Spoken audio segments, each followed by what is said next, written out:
نبی صلی اللہ علیہ وسلم کے چند صحابہ اکرام رضوان اللہ علیہم اجمعین اللہ کے نبی علیہ السلام کے ازواج پاس آئے، آپ کی بیویوں کے پاس آئے، تاکہ نبی صلی اللہ علیہ وسلم کے کچھ پوشیدہ چھپے ہوئے اعمال کے بارے میں معلومات حاصل کریں۔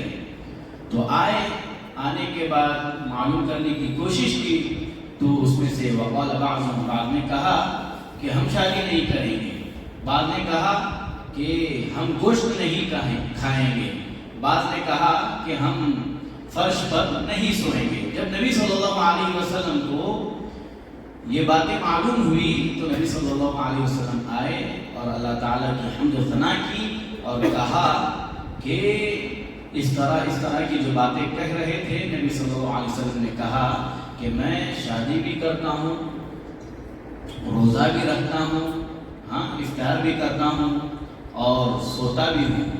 تو نبی علیہ السلام نے جب یہ ساری باتیں بتائی تو صحابہ اکرام رضوان اللہ علیہم اجمعین نبی صلی اللہ علیہ وسلم کی باتوں کو سمجھ گئے ہیں۔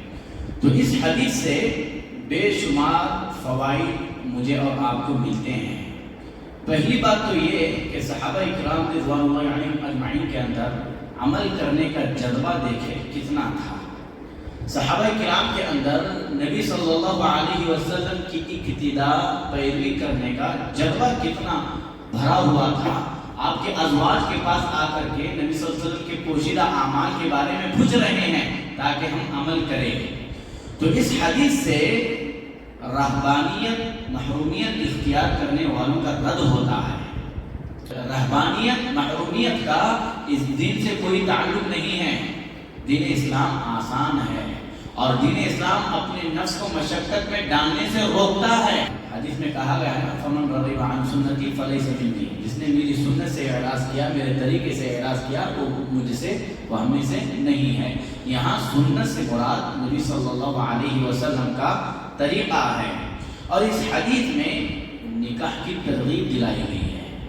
دیکھو نبی صلی اللہ علیہ وسلم نے کہا نا کہ میں شادی بھی کرتا ہوں، ہے نا، تو اس حدیث میں نکاح کی ترغیب بھی دلائی گئی ہے۔ بھائی یہ نکاح جو ہے حلال طریقہ ہے، یہ انسان کو شہوات سے گناہوں سے روکتا ہے، برائیوں سے بچاتا ہے۔ اس حدیث میں نکاح کی ترغیب دلائی گئی ہے۔ اللہ تعالیٰ سے دعا ہے کہ جو کچھ باتیں کہی گئی ہے اللہ تعالیٰ مجھے اور آپ کو ان باتوں پر عمل کرنے والا بنائے۔ آمین وآخر دعوانا ان الحمد للہ رب العالمین۔